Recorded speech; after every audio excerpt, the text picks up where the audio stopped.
Greetings, welcome back to Pink Oddbird. Today I'm here to share a quick flip through of some projects that I made using up my scraps. So let's go ahead and take a look. If you follow me on Instagram, you will know that I've already kind of shared my whole process on what I was doing with my scraps, and I started that maybe a week and a half to 2 weeks ago, I want to say. I haven't been working on any really big projects yet, and I picked up my scrap box one day and it was just insanely heavy, so I was like, you know what, it's time to start digging through the scraps. So that's what I did. So I'm going to just quickly share with you what I made out of my scraps and hopefully inspire you to do something with yours as well. So the first little things that I made are these little collage booklets. I will probably just include these like in Happy Mails and stuff that I send out. But my idea behind these was just a little collection of papers that you might not have in your own stash or collection, just random book pages. I stamped out images on coffee stained paper scraps that I had in the box, and my idea was that you could use some of these when you're collaging, making tags, things like that. And as you can see, there's just a good little variety of different types of paper here that you can use, and you could use the stamped images as like a focal point in your collage. So these are just some fun little scrappy collage packs that I made. The next thing that I did with my scraps was I used a bunch of the scraps to make full pieces of paper. So I started out by just piecing together a bunch of different scraps. So you can see there's like book pages, coffee stained paper, even the tiniest of scraps I've added in to create one full page. And then what I did was I decoupaged napkins on the back of these. And I did that to further strengthen the paper and help them stay together because you know, it's really piecemealed, and so you have like lots of little pieces of paper that need to stay together in order for it to be effective, you know. So as you can see here, I've got avocado stained paper, ledger paper, music paper, decoupaged on the back, and I even combined napkins on some of them to make, you know, just an even more interesting design, and stitched on them to further secure these little envelopes as well. You can use these to journal on the inside in the plain spaces, or you can gesso inside of there. I like the look of the random papers though, or you could seal it up and use it as an actual envelope. But these are basically what I made out of scraps as well, so that's another idea that you can use to get your random little coffee stained paper and other bits that you have in your scrap box used up, as well as some of your napkins. The other idea I had was I had a bunch of different types of scraps in my scrap box. I had coffee stained scraps, or plain scraps. I had digital kit scraps, scrapbook paper scraps, and things that didn't belong in the box. And in my junk journal series, episode 9, you saw me use a lot of those items that didn't belong in the box, were either supplies or things that I was able to add into my real junk journal. So that's what I did with those, and that left me with these three piles: the book pages and coffee stained, and the digital kit, and then the scrapbook.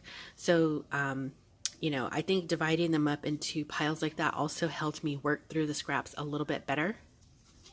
So this is a page that, well, actually this is going to be a mailing envelope, and these envelopes are really super long, and typically I don't use the whole envelope when I send them out, but I feel bad throwing away, you know, the piece that I don't use. So it's open on this side, but all I will do is stitch it closed and then reinforce the whole thing with tape. But I just used digital kit scraps for this to create like a little pretty mailing envelope, and then on this side, this is how it looks. So I think this would be really pretty to receive in the mail. So when the time comes for me to ship something that fits in here, that's what it will be used for. The last thing that I made was this book for myself. So there's no real purpose behind this book other than it's a book filled with papers that I love, and it's also been made of pages, like the pages that are made out of scraps, and if the pages are papers that I don't particularly love, I can build on top of those with papers that I get in the future and add to this book of my favorite scraps. So I called it A Few of My Favorite Things. These are a few of my favorite things. And then I used a little baggie from the thrift store that I'd gotten that had a bunch of different little fabric squares in it. And so I used those and some vintage music paper, Tim Holtz dies, to collage on this. And so it just looks really pretty and patchy. and I think it really fits with the scrappy theme. And as you can see, this book has a lot of space to grow. So I thought that making a book like this would be really fun because I can always flip through this whenever I want to, and it lays completely flat. I can flip through this at any time and just look at a bunch of different papers that I enjoy, and I'll try not to say I love so much, but these really are papers that I love and I just couldn't part with. So instead of having them sit in my scrap box, being unseen and unused, now they're in a book form where I can flip through those that are here that I love already and continue to add more to. So as you know, like when I'm making journals, I have a lot of these strips that are probably like 3 inches wide. So I've just pieced them together to make full pages, and then I can also, you know, like I said, I can add pages on top to add more papers that I like. And I'm sorry the gardeners are outside right at this moment. So I have also found in my scrap box, I found a bunch of plain papers that I probably wouldn't use anywhere else. So I decided to put them in this book so that I could add more pages that I come across that I love and add them to the book as well. So that's why the plain pages are here. I have pieces that are floating just for the time being until I decide where in the book I want to put them, but I do know that I wanted to save this piece, so I put it in here. I can make it a pocket or collage it down. Just some old papers that I know that I'll never use and I want to keep for myself, but they're really pretty papers. These are Halloween papers. So as you can see here, I have some pages that I'm not terribly like thrilled about, but I can always collage on top of these with papers that I do love and make it a page that I, you know, adore. And I've also created pockets in some areas so that I can tuck even more little scraps and pieces as I go inside of the book as well. Some of them I put on with washi tape. I combined papers. I left the label strips on some of them so that if I'm ever flipping through like, oh, I love this paper, I can just look at the label and know who made that paper. And it is functional. I could put other stuff in it, but I kind of think I'm just going to leave this as a book of my favorite scraps. So this was a misprint of a digital kit that I used as the base, and as you can see, I've already started adding more papers that I really like. So I have a strip here where I can just collage more papers that I love on top of that. So this here is just like my little paper strip garden, and these are just like strips of paper that I really love, and they're double-sided, and I actually just really like what's on both sides. So I just tuck those here in this little pocket. I have a little pocket there.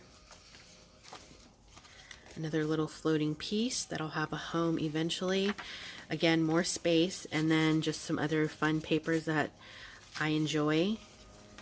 This was the first avocado stain envelope that I made, and I love this paper. I think it matches with the avocado paper so well, so if I come across any more papers like that, I can continue to add them to this envelope, and just more beautiful paper.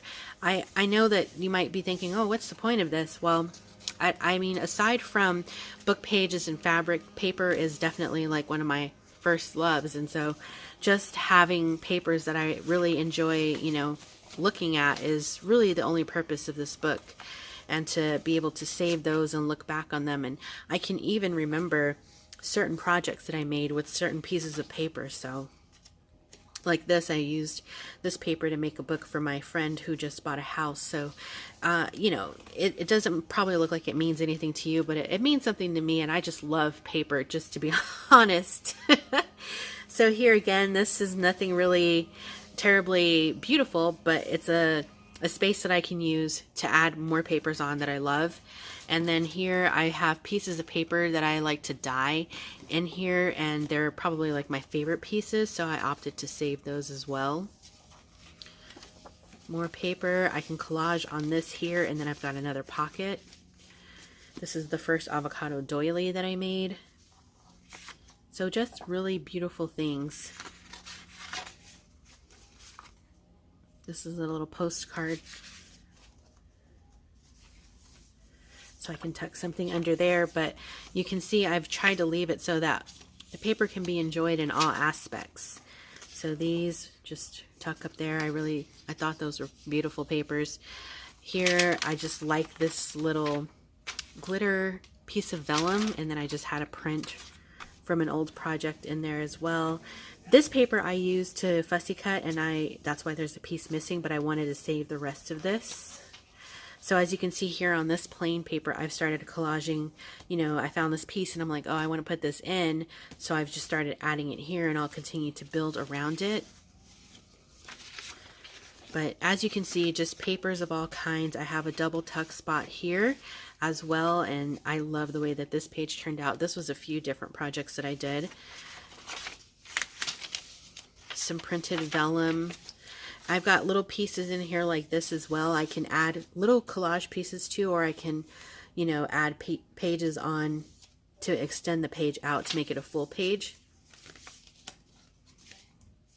Pieces of paper that I dyed that I really love, and then I also have added some scraps to it just to complement those pages. So a couple more tags here.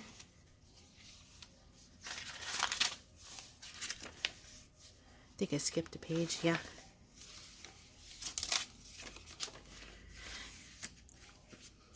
And I didn't do any sewing in this book. I just kind of left it as is.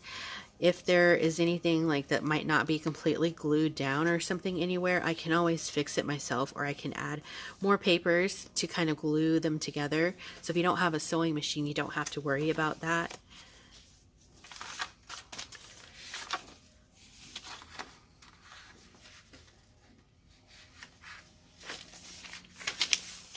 It's another piece that I did. I just really enjoyed it, and that's watercolor paper, so I can add more watercolor to that if I want. I've even added some vellum in here, different textures. That's always fun. A tuck spot. This was a project that I made for my mom. This is just really pretty paper that I love. I did it. I said I wasn't going to say it, and I said it. So as you can see, I just kind of like how these dies came out, and so I wanted to save that for myself. Just a piece of something from an old project. I think this vellum is so pretty, and I've added this little lattice piece from my unicorn books that I did a long time ago. So here again, like there's nothing terribly exciting about this, but I can come back and add stuff that's really pretty on top of it.